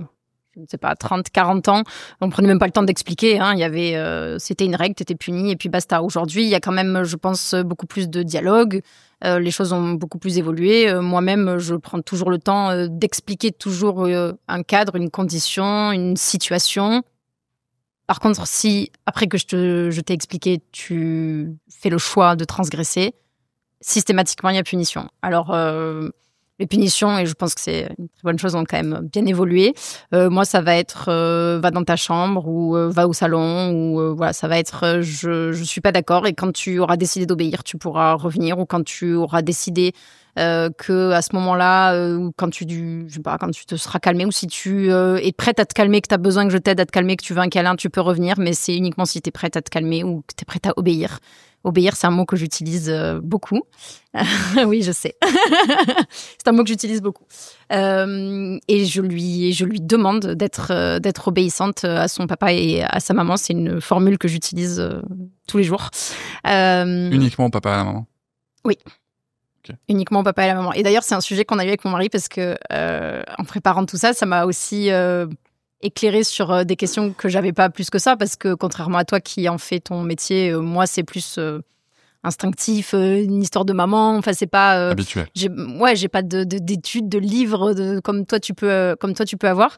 Et je lui ai dit en fait à mon mari, en fait tu sais quoi, il y a un truc qui me pose problème, c'est que juste de lui dire d'obéir. Ça me pose un problème parce que j'ai pas envie qu'elle obéisse à des trucs complètement inconscients d'à côté. Et donc, il m'a répondu, mais on lui dit d'obéir à son papa et à sa maman, ce qui n'est pas pareil. Bon, Donc, du coup, non, elle doit obéir à son papa et à sa maman à partir du moment où moi j'estime, et d'ailleurs c'est quelque chose que pour le coup on partage pas trop, enfin que mon mari a plus de mal, il dit que je palabre et que j'explique tout le temps et que c'est un peu redondant. Mais pour le coup, j'y tiens. Systématiquement, je vais expliquer.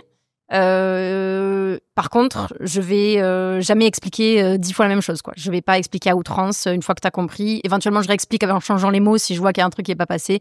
Mais c'est tout, point. Je vais pas y passer la vie, je vais pas y passer 10 heures. Si t'as décidé de pas écouter, à un moment donné, ça a des conséquences. Voilà. Alors, déjà, je pense qu'il faut reprendre cette question pour la repositionner dans son contexte. Cette question ne se comprend que dans le contexte où l'enfant est un objet d'éducation. Donc, on oublie que c'est avant tout un sujet de droit, et donc c'est important de revenir là-dessus. La question, est-ce qu'il faut punir, est-ce qu'il faut pas punir? Pour moi, la première question, c'est est-ce qu'il faut écouter l'enfant? C'est ça le sujet. C'est qu'est-ce qui fait, et qu'est-ce qui fait qu'on va punir, etc. Qu'est-ce qui fait qu'on va avoir besoin de punir, qu'est-ce qu'on va chercher à punir, et après on pourra interroger l'efficacité de la punition. Je parlais de tester les limites. Il y a cette image de Marion Querc que j'aime beaucoup, donc Marion Querc qui est une spécialiste de la culture suédoise et des droits de l'enfant, qui dit en fait faut vraiment s'imaginer que l'enfant il a pas du tout les codes sociaux que nous on a. Je sais pas quel âge tu as. 32 ans. Donc toi t'as 32 ans d'expérience que les enfants n'ont pas. Enfin, peut-être 25 ans d'expérience que les enfants n'ont pas, pour ta plus grande. Et donc, en fait... Elle a 3 ans. Pardon. Alors, 29 ans. 29 ans d'expérience que les enfants n'ont pas. Et c'est 29 ans d'expérience de la vie, des interactions avec les autres, de la société, etc. Donc, pour eux, c'est comme un monde nouveau, si tu veux. Et y compris dans la cellule familiale. Et c'est un peu comme s'ils se réveillaient dans une pièce noire. Si tu es dans une pièce noire, qu'est-ce que tu fais, en fait? Tu te lèves, tu tâtonnes, et la première chose que tu fais, c'est que tu vas chercher les murs. Tu vois. C'est ce que, généralement, les gens appellent tester les limites. En fait, c'est juste de l'exploration de qu'est-ce que je peux faire, qu'est-ce que je peux pas faire. Mais ce qui est dommage donc dans on est d'accord pour dire que tout le monde teste les limites. Non. Pourquoi je veux dire, ce qui est problématique dans cette expression tester les limites, c'est qu'elle se place vraiment dans une position adultiste et infantiste. Je m'explique. D'abord, je vais définir les termes. Adultiste, c'est tout simplement pour désigner tout ce qui est créé par les adultes, pour les adultes, et ça, c'est notre société, en fait. Il y a extrêmement peu de choses qui sont pensées par et pour les enfants et par les enfants pour eux-mêmes. Et donc ça, c'est ce qui crée une société adultiste. L'infantisme, tel que défini par Yael Young-Bruet et repris par Lélia Benoît, c'est l'ensemble des discriminations faites aux enfants et aux adolescents, même si ça reste des enfants, mais c'est juste pour bien englober tout, juste parce que ce sont des enfants et des adolescents. Et le fait qu'on parle de tester les limites, en fait, c'est déjà voir l'enfant comme une espèce d'entité qui vient, je vais être très vulgaire, hein, mais qui est là pour nous faire chier. Et ça, c'est absolument pas ce qu'est un enfant, en fait. L'enfant ne vient pas tester des limites. L'enfant cherche un repère, en fait. Il cherche un repère, et c'est à nous de lui fournir. Mais ce repère, il doit avant tout être pensé dans le cadre de ses droits. C'est pour ça que je pense qu'il faudrait qu'on aille peut-être sur des exemples plus concrets, parce que je sais pas où est posée la punition. Donc, pour aller plus loin, je pense qu'il faudra peut-être qu'on prenne des cas concrets, si vous voulez. Et ensuite, la punition en elle-même. La punition, c'est quelque chose qui ne fonctionne pas en tant que tel. Ça ne fonctionne pas avec les enfants, ça ne fonctionne pas avec les adultes. C'est quelque chose qui est très très très étudié, notamment dans ce qu'on appelle les PEHP, c'est-à-dire les programmes d'entraînement aux habiletés parentales. Donc là, on est vraiment dans le cadre de l'enfant objet d'éducation. Clairement, ce qu'on va t'apprendre à faire en fait dans ces PEHP, c'est marrant parce que c'est extrêmement progressif. La première chose qu'on apprend aux parents, c'est être au clair avec ses propres émotions. Parce que combien de parents, je sais pas si c'est ton cas, mais moi en tout cas des fois ça me démange, punissent les enfants parce qu'en fait juste je suis saoulé et j'ai envie d'exercer le pouvoir d'adulte que j'ai sur toi enfant. Et je vais te punir parce que j'en ai le pouvoir. Et ensuite, on va leur apprendre à plutôt déterminer ce qu'on appelle le comportement positif opposé. C'est-à-dire, en fait, j'en ai marre que mon enfant fasse ceci, mais en fait, qu'est-ce que l'enfant sait faire ou peut faire à la place, toujours en cherchant le respect de son besoin derrière ça. Tu vois. Et ensuite, on va avoir de techniques. On peut passer par un renforcement positif. Et en fait, les punitions, ça va venir à la toute fin, éventuellement, pour certains comportements très spécifiques et dans des conditions très spécifiques, parce qu'en fait, seul, c'est absolument pas efficace.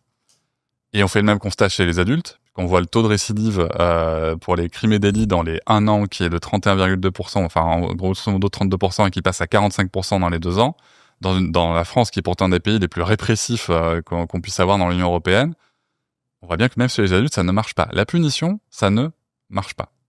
Et moi en fait, dans mon éducation, c'est peut-être j'ai un esprit assez pragmatique, j'ai un vrai souci d'efficacité. Ça ne m'intéresse pas de dépenser du temps et de l'énergie dans des choses qui ne fonctionnent pas. Et vraiment, bon, elle est là, mais elle avait pas envie de parler, mais tant pis.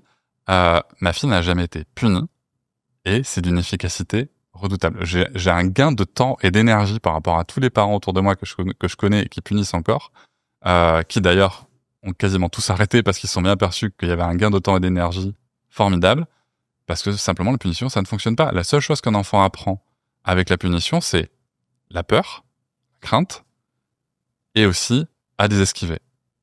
La punition, ça induit aussi à apprendre à l'enfant à esquiver.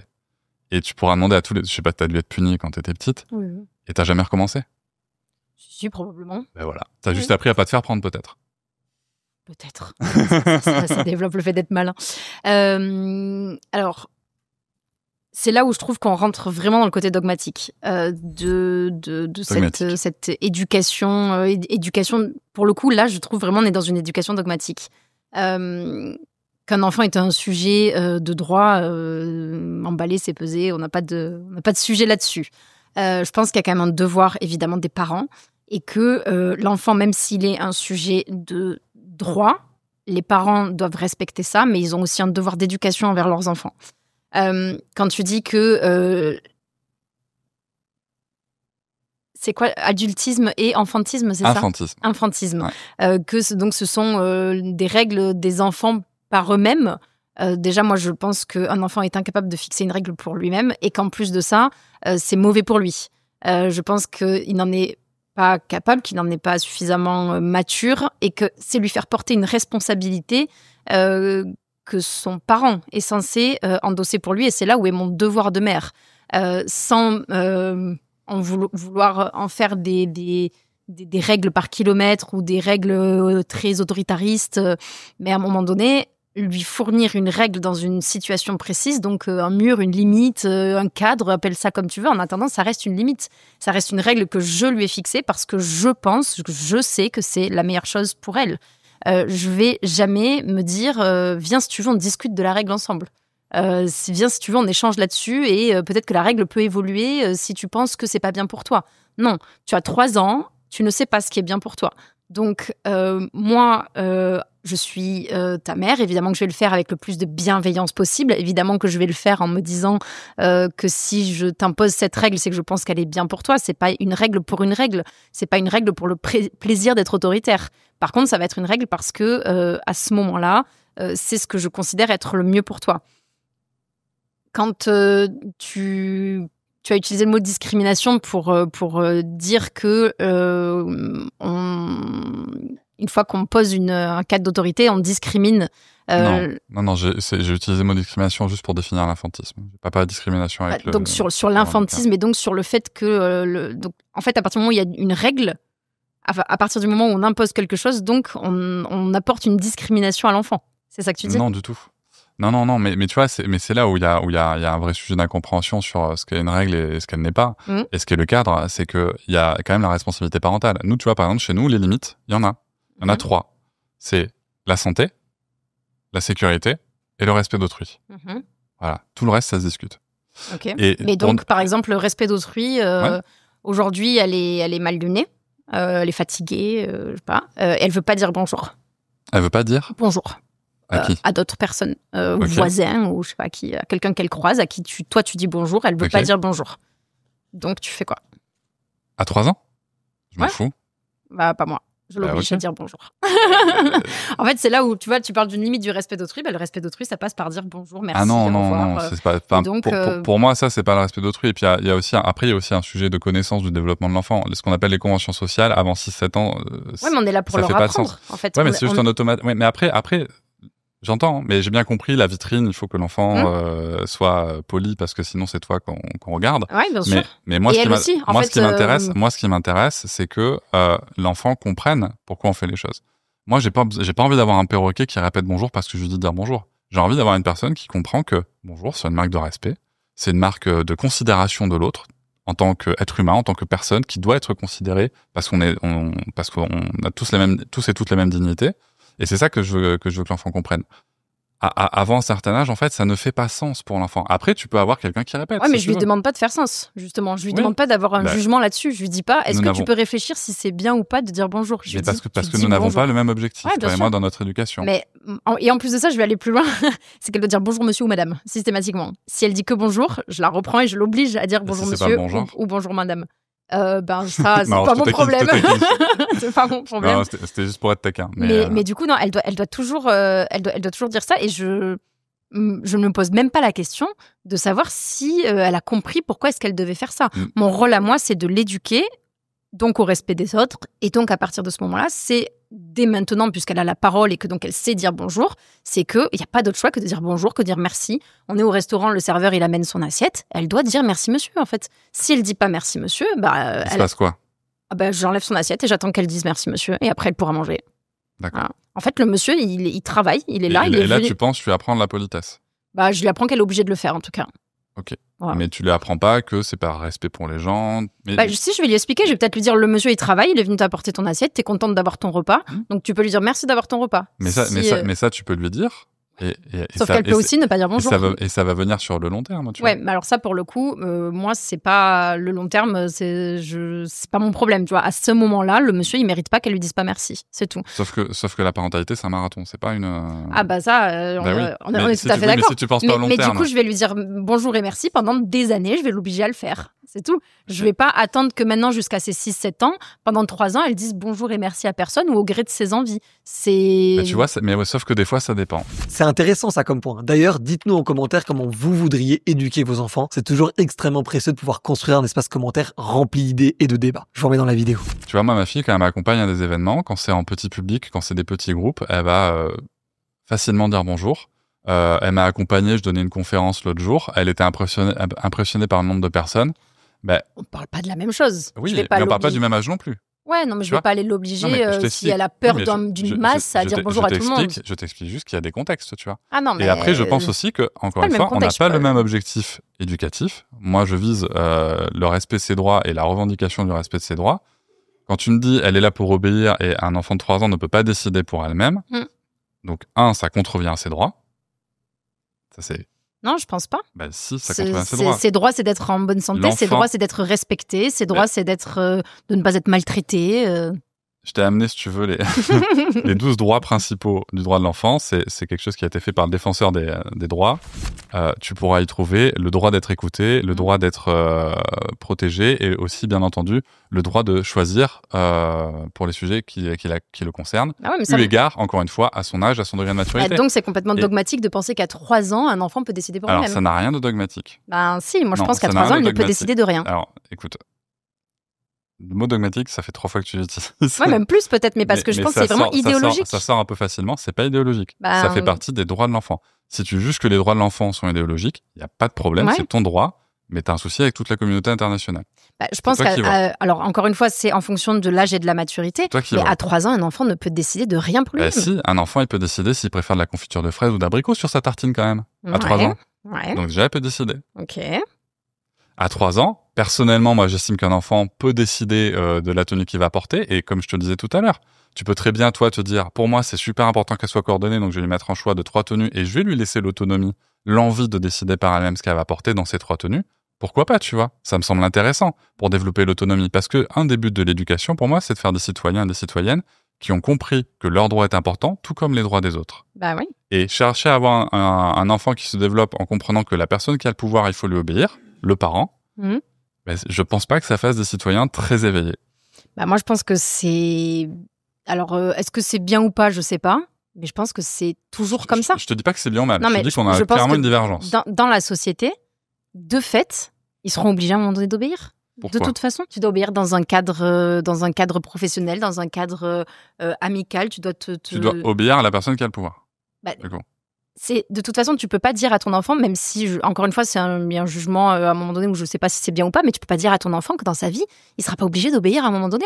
Moi, j'ai un patron, si je suis obligée de lui obéir, ou alors je démissionne, mais ou alors j'ai plus de travail, tu vois. Pourquoi tu lui obéis? Pour garder mon job. Enfin, tu vois, à un moment donné, peur alors? Par peur de perdre ton travail? Ou par respect plutôt. D'accord. Donc en fait, c'est pas que tu l'obéis, c'est que tu lui fais confiance et que tu suis ses directives. Non, pas toujours. Tu peux trouver que ton patron te demande un truc débile et le faire quand même parce que c'est ton patron et qu'il a décidé qu'il fallait le faire. Et sans donner ton avis? S'il te le demande, tu peux le donner, mais si ton patron, lui, décide que ton avis, il s'en fout, tu le donnes pas. Ok, je trouve pas que ce sont des conditions de travail saines. Mais j'ai pas dit que, encore une fois, c'est ce que je t'ai dit au début, c'est que je sais pas si c'est une bonne ou mauvaise chose, mais je pense que c'est partout pareil. Je pense que la société, il faut préparer nos enfants à ce que dans la société, ce soit comme ça. Ça ne veut pas dire qu'il ne faut pas leur donner un esprit critique. Et je pense que chez nous, c'est bien quelque chose qui est développé. Mais l'esprit critique ne veut pas dire qu'à un moment donné, tu dois te taire et obéir. Moi, je pense vraiment que préparer nos enfants à être dans une société où ils vont devoir obéir à la personne qui a le pouvoir, c'est vraiment pas le chemin que je veux que mes enfants prennent. C'est vraiment pas le chemin que je veux que la société prenne. On a déjà eu des exemples historiques là-dessus. Je sais pas si t'as déjà lu ce qu'ont dit les soldats au procès de Nuremberg. Non, Leur argument, c'était on a obéi. Tous. Ouais, mais ça. Et je veux pas de cette société-là, personnellement. Après, c'est un choix personnel. Ouais, mais ça, on peut parler de ça dans n'importe quelle armée du monde, qu'elle fasse le bien ou qu'elle fasse le mal. Dire, t'es militaire, tu fais le choix d'obéir. Non, mais il n'y a pas que des militaires au procès de Nuremberg. Non, mais là, tu me parles des soldats. Oui, en effet. Mais il n'y a pas que des militaires qui ont dit ça. Pardon. En effet, je corrige. Il n'y a pas que les militaires qui ont dit ça. Il suffit de lire les retours. Juste, on a obéi. Et je pense aussi que, tu vois, c'est vraiment important à la portée des mots que tu utilises et de ce que tu dis, parce que c'est vraiment quel choix de société on veut demain. Est-ce qu'on veut une société où la domination, c'est la clé, où dominer l'autre, c'est la clé, où la personne qui va avoir le pouvoir va pouvoir imposer sa volonté à la majorité, ou est-ce qu'on veut une société où chaque personne ait la même dignité, les mêmes droits, et en tout cas que la dignité et les droits soient respectés de la même manière, et est-ce qu'on veut faire évoluer ça? Et comme le disait le penseur, comme le dit le penseur indien Jaipur Krishnamurti, tu connais pas? Non, bah non. Il a rien à voir avec Hare Krishna et tout, hein, t'inquiète pas. Ouais. Je connais pas non plus.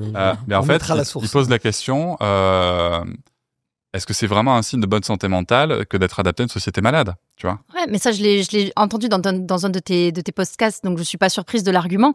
Pour autant, je pense que c'est encore une fois idéologique de penser que dans la société idéale que tu vises, et personne va te dire que c'est pas bien une société comme ça, pas moi non plus. Mais c'est pas la société, c'est pas la réalité en fait. Donc comment tu l'as construit cette société si tu continues à perpétuer le fait que tu élèves un citoyen ou une citoyenne qui va être programmé pour obéir à la personne qui a le pouvoir? J'entends, mais en fait à partir du moment où du coup tu fais de tes enfants une minorité dans la majorité. Moi, la société que tu décris, c'est pas qu'elle me déplaît, mais c'est que c'est pas l'objectif que j'en ai. Bon, à partir de ce moment-là, moi je crois être dans la majorité aujourd'hui, dans l'éducation des gosses, je pense être dans la majorité. Ça veut pas dire que on a tous raison, mais ça veut dire que la société elle est définie comme ça.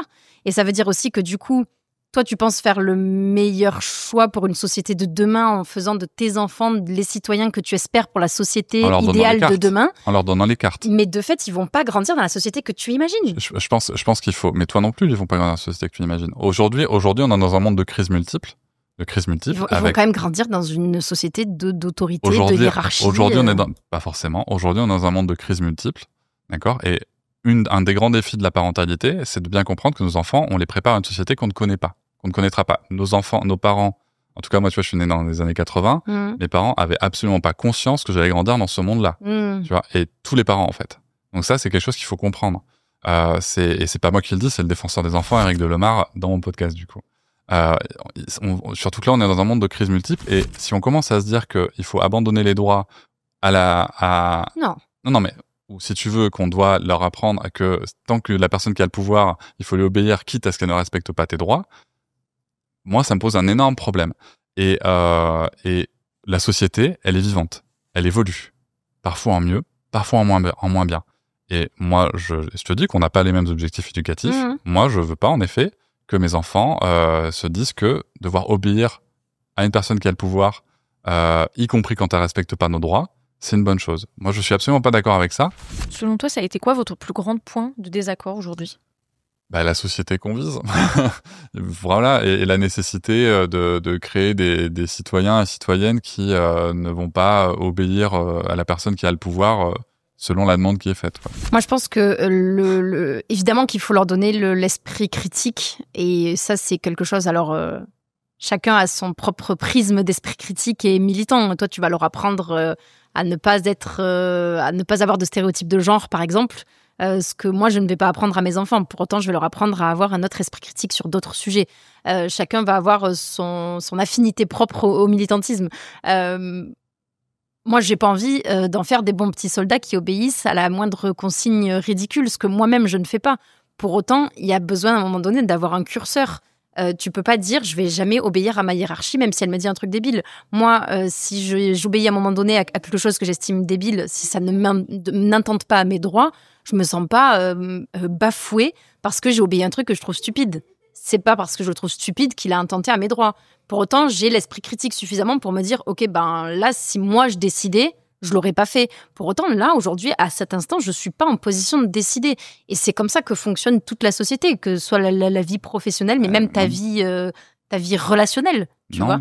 Non, déjà. En fait, je pense que c'est occulter et faire de tes enfants, mais pas de toi particulièrement, tu vois, ce grand courant de faire des enfants qui sont inaptes à cette vie-là, en fait, à cette vie qui est, même si c'est pas l'idéal, dans une société qui est difficile et qui nécessite de la hiérarchie, qui nécessite de la contrainte et donc de l'esprit critique par rapport à l'obéissance, mais une obéissance quand même. Mais parce que tu réfléchis dans ce cadre-là, tout simplement. Il y a d'autres sociétés qui existent. Il y a des sociétés. C'est toujours dans un idéal, ce que non, j'entends. Hein. Non, mais attends, de ce qui va se passer demain dans notre regarde, dans France. Robert, regarde des sociétés scandinaves, par exemple. Tu vas y trouver des sociétés beaucoup plus horizontales. Et excuse-moi, mais ça fonctionne très bien. Et la crise du Covid, par ailleurs, l'a démontré. Ah non, mais il y a des trucs sur la parentalité dans les pays nordiques qui sont géniaux. Qui a, par exemple, été très critiquée par son manque de mesures verticales. Et qu'on avait très critiqué parce que les premiers décès étaient légèrement supérieurs à ceux de la France. On avait regardé, voyez ce qu'ils font, ça marche pas. Mais en fait, 5 ans après, c'est un des pays européens qui a le meilleur résultat par rapport au taux de mortalité et qui n'a utilisé aucune mesure coercitive. Donc, ces sociétés sont possibles. D'accord. Après, la Suède, sur plein de sujets, que ce soit sur le congé paternité, on va pas parler d'ailleurs. Ils sont hyper. Ils ont des mesures. Non, mais c'est arrêtons de croire qu'on n'est pas capable de faire évoluer la société. Tu vas bosser dans une boîte en Suède, le boss, il va te donner des ordres comme dans n'importe quelle boîte du monde. T'as pas bossé dans une boîte en Suède. Ah, d'accord. Bah écoute, je sais pas comment ils font pour diriger. Alors. Mon podcast est hébergé par une société suédoise. Je sais très bien comment ça fonctionne. Du coup, même une société française, qui bosse en France, mais qui a un fonctionnement suédois, et ça fonctionne pas comme ça. Ouais, mais c'est pas ton boss. Hein? C'est pas ton boss. Non, mais je travaille avec des gens, je vois comment ils travaillent. On en parle. Ce sont des humains. On en parle de ça. Tu vois, et encore une fois, je connais des gens en Suède. Je vois pas dans quelle société tu peux ne pas avoir de Moi, je t'invite grandement à lire, mais ça veut pas dire qu'il n'y a pas de gens qui ont des responsabilités. Le truc, c'est qu'il faut pas confondre responsabilité et pouvoir. Oui. Tu vois, c'est ça qui est important. Parce que quand on a le pouvoir, ce qu'on peut appeler avoir le pouvoir, la première responsabilité des gens qui ont le pouvoir, c'est de s'assurer du respect des droits des personnes qui ne l'ont pas. Mais c'est ça, tu vas sur l'abus de pouvoir. Ça, c'est la première responsabilité. Encore une fois, c'est un juste milieu. Tu vois, tu peux très bien avoir le pouvoir sans être dans l'abus de pouvoir, comme avec les enfants d'ailleurs. Moi, j'estime que les parents ont du pouvoir sur leurs enfants. Pour autant, c'est pas pour ça que j'en fais un abus. Tu vois, je me sens pas, je sens pas que j'exagère de mon pouvoir. Et pourtant, je pense que j'ai un pouvoir sur mes enfants. Pose la question à tes enfants, parce que si on commence à poser, si on pose la question de est-ce que j'exagère avec mon pouvoir qu'aux personnes qui ont le pouvoir, mais t'auras jamais de problème avec tes réponses. Oui, d'accord. Ce qu'il faut poser comme question. C'est un peu de neutralité. Je voudrais finir. Ce qu'il faut poser comme question, c'est comme l'équidignité. Claire Hédon, la défenseur des droits, parler de donc l'équidignité, c'est le concept que tout le monde a la même dignité, enfant, adulte, etc., femme, homme, etc. Elle disait le problème qu'on a avec la dignité, c'est que souvent c'est qu'on sait pas bien la définir. L'abus de pouvoir, tu vois, toi et moi, on peut en parler ensemble en tant qu'adultes. On va parfois avoir du mal à le définir. Ce qu'il faut poser comme question, c'est la question aux personnes qui subissent ce pouvoir. Les enfants, par exemple. C'est ça qu'il faut poser comme question. Et tu verras que là, les réponses, elles sont limpides. Il y a trois sujets qui ressortent. C'est le fait de ne pas être écouté, le fait de ne pas être pris en considération et le fait d'être invisibilisé. Tu vois? Et on pourra faire un débat avec vos 2 enfants pour... Non, mais c'est un vrai sujet. Mais après, par contre, ce qui est très important quand même, et ce que je voudrais soulever par rapport au moment où tu as dit, je fais de mes enfants tels citoyens. Je fais rien de mes enfants. Je leur propose d'autres options, mais je suis tout à fait conscient que peut-être qu'ils vont embrasser des chemins qui ne sont pas ceux que j'aurais choisis pour eux. Tu comprends? Et ça, c'est vraiment comprendre que moi, mes enfants, c'est je t'aime parce que tu es comme tu es, y compris si un jour, ces enfants vont à l'encontre de mes valeurs, y compris si je ne comprends pas les choix que ces enfants vont faire, y compris s'ils ne construisent pas la société que moi j'aimerais voir venir. C'est pas mon rôle de parent, ça. Parce que je suis pas le seul éducateur de mes enfants. La société les éduque. Et oui, la société a un poids très fort, surtout depuis que l'école est obligatoire dès 3 ans. Et voilà, tu vois. Et on voit bien aussi aujourd'hui que dans ces raisonnements-là, on a construit des générations entières où on ne défend plus nos droits, en fait. Je pense que c'est intéressant de discuter avec des gens avec qui on n'est pas d'accord. Je pense que c'est intéressant toujours de comprendre pourquoi est-ce qu'on n'est pas d'accord, de montrer aussi que même si on n'est pas d'accord et que visiblement on n'avance pas vers le même modèle de société, on est quand même capable de respecter la dignité de l'autre, de se parler avec respect et politesse, et que c'est important de le montrer surtout dans les débats tenus aujourd'hui. Pourquoi est-ce qu'on fait ce débat-là aujourd'hui sur l'éducation? Est-ce que ça ne devrait pas rester de l'ordre de l'intime? Absolument pas. L'intime est politique. Depuis toujours, on l'a vu avec, que ce soit avec les violences faites aux femmes, et on le sait aujourd'hui avec les violences faites aux enfants. Ce qu'on sait aujourd'hui grâce à la Fondation pour l'enfance et à son baromètre des violences éducatives ordinaires, c'est que 81% des parents commettent des violences éducatives dans la semaine qui a précédé l'enquête qui a été faite. Donc en vrai, ça serait beaucoup plus. Donc ça veut dire qu'il y a autant d'enfants qui subissent des violences régulièrement, et donc oui, l'intime est politique, notamment pour respecter les droits de l'enfant. Pour le coup, je vais te dire que tu leur donnes un cadre et qu'après ils en feront ce qu'ils veulent. En gros, c'est ça. Tu leur donnes des clés, des valeurs, et ensuite s'ils font autre chose, ce sera pas de ton fait. Parce qu'on n'est pas les seuls éducateurs de nos enfants. Ça, faut en avoir conscience. Sinon, tu te mets une pression sur les épaules qui est monstrueuse. Sauf qu'en fait, ça peut pas durer éternellement, mais moi je considère que pour le coup, je suis pour l'option bulle. C'est-à-dire que moi, je fais de l'entrisme à fond et je l'assume complètement. C'est-à-dire que je fais en sorte que, pour l'instant, ça va pas durer. Mes enfants fréquentent les mêmes enfants qu'eux, qu'ils aillent dans les écoles qui prônent les mêmes valeurs que moi. Et donc, je fais de la bulle à fond pour l'instant. Pourquoi les mêmes enfants qu'eux ? Nous, on est cathos pratiquants, tu vois, donc la plupart de leurs copains, c'est les copains de la messe ou les copains qui sont à nous, qui sont aussi cathos. Enfin, tu vois, c'est... Ils n'ont pas de copains musulmans, juifs Non, mais c'est pas pour les en éloigner, c'est qu'on n'en fréquente pas, tu vois. Okay. Moi, c'est pas dans nos fréquentations. S'il y en avait à l'école, par exemple, ça me poserait pas de problème. Sauf que c'est une école catho. Donc forcément, il y a que des cathos dans l'école. Ma fille est dans une école catholique. Non, mais c'est une école catho. Hein. Non, mais c'est une école catho hors contrat. Donc c'est une école catho. Ah oui, très, très bétaram, quoi. Non. Parce que sans les violences sexistes et sexuelles. C'est hyper bienveillant. Mais c'est des sœurs qui donnent l'école. Il y a des abbés, des sœurs. Non, c'est une école catho. Donc forcément, il peut y avoir que des cathos. Mais pour le coup, je fais le choix de la bulle. Complètement, je fais le choix de l'entrisme. Et c'est ce qui me permet à moi, de par l'influence extérieure, comme tu le dis, il n'y a pas que nous qui éduquons nos enfants, de me faire aider à aller dans le même sens que l'éducation que moi, je veux leur donner, par les éléments extérieurs. Donc, les éléments d'activité scolaire, les éléments de scolarité, d'école, etc. Autant de temps que ça pourra tenir. Et au moment donné où ça tiendra plus, parce que je suis lucide là-dessus, j'espère avoir fait suffisamment le taf pour qu'ils soient suffisamment lucides et éclairés pour continuer sur le chemin que moi je leur ai donné. Mais pour le coup, je prône tout à fait l'entrisme pour qu'ils aient la cohérence des valeurs de la maison à l'extérieur. C'était constructif et respectueux, c'était agréable. Je suis contente de l'avoir fait, merci de m'avoir invitée. Est-ce que ce débat avait un intérêt d'être fait aujourd'hui ? Est-ce que finalement l'éducation, c'est pas quelque chose d'intime ? Si, moi je pense que oui. Alors de fait, on nous y emmène puisque comme c'est sur la place publique, si on laisse la parole, de fait, on n'est pas représenté, il n'y a aucune critique et aucune contre-vérité. Mais si, pour moi c'est complètement des sujets de la sphère privée et je pense que l'État ne devrait pas du tout avoir à intervenir là-dedans. Il y a deux choses qui m'interpellent dans ce que tu dis. La première, c'est me dire juste avant qu'il fallait bien que les enfants rencontrent la société et me dire qu'ensuite, toi, tu les empêches de la rencontrer. Parce qu'ils vont la rencontrer plus tard. Oui, mais en attendant, tu les empêches de la rencontrer. Tu vois. Alors, c'est pas la même chose. Eh ben si. Non, parce que moi, je leur donne... C'est ce que je Là, disais d'ailleurs... ça, c'est pas très cohérent, tu vois. Non, parce que c'est ce que tu fais... c'est ce que je te disais, je pense que tu fais, c'est de leur donner... tes clés à toi dans la société que tu imagines toi.